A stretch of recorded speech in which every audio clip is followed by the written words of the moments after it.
2 दिन पहले एआईएमआईएम के दिल्ली के प्रदेश अध्यक्ष कलीमुल हफीज ने एक प्रेस कॉन्फ्रेंस की थी। इस प्रेस कॉन्फ्रेंस में उन्होंने आंकड़ा दिया था कि देश भर में पिछले 1 महीने में तकरीबन 2200 मुसलमानों को गिरफ्तार करके जेल में डाला गया है। गिरफ्तार किए गए लोग पेशेवर अपराधी नहीं हैं, बल्कि उनका गुनाह यह था कि उन्होंने सरकार द्वारा घोषित फ्रिंज एलिमेंट की गिरफ्तारी के लिए प्रदर्शन किया था।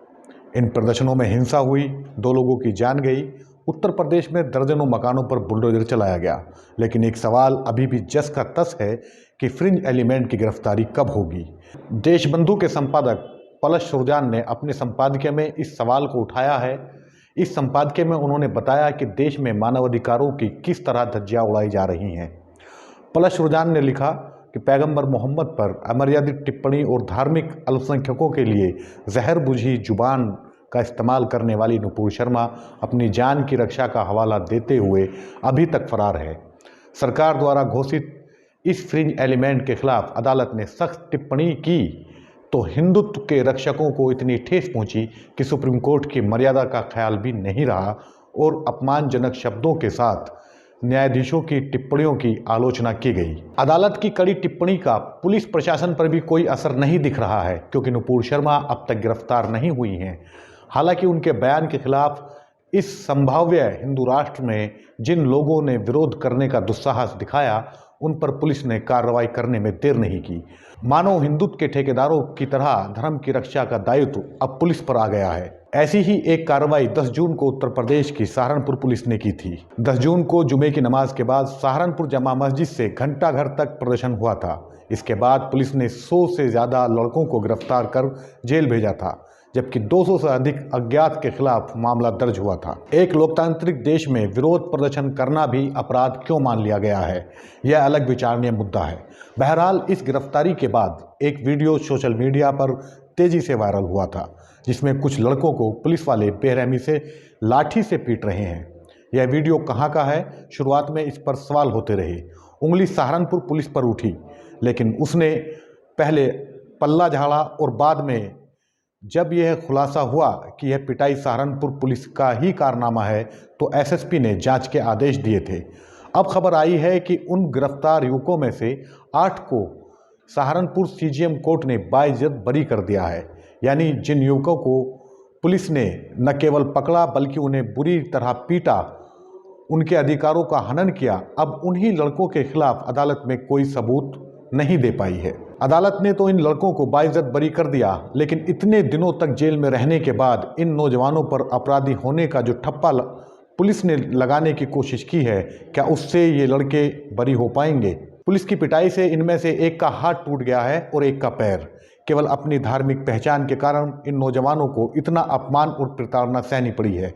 उन सबसे ये लड़के कैसे बरी हो पाएंगे? 18 से 20 साल के इन लड़कों के सामने देश के बाकी नौजवानों की तरह पढ़ाई, परीक्षा, नौकरी पाने की चुनौती है। उस पर एक गलत तरीके से की गई कानूनी कार्रवाई के कारण इनके लिए चुनौतियां और बढ़ गई हैं, क्योंकि इन लड़कों की योग्यता के विवरण में पुलिस या कार्रवाई बदनुमा दाग की तरह लगी रहेगी और अपना रिकॉर्ड साफ करने के फेर में लगी कंपनियां इन्हें नौकरी देंगी, इसकी उम्मीद कम है।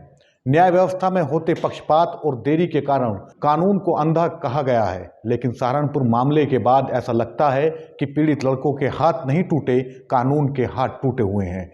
इन लड़कों का भावी जीवन संवारने के लिए कानून का टूटा हाथ कोई सहारा दे पाएगा, इसमें संदेह है।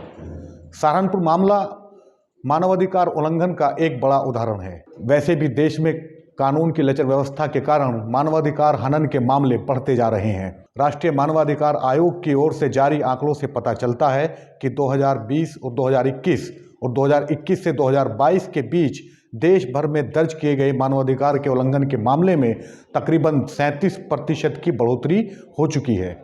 2020-2021 में एनएचआरसी ने मानवाधिकार उल्लंघन के 74,968 मामले दर्ज किए थे, जबकि 28 फरवरी 2022 तक आयोग ने 1,02,539 ऐसे मामले दर्ज किए।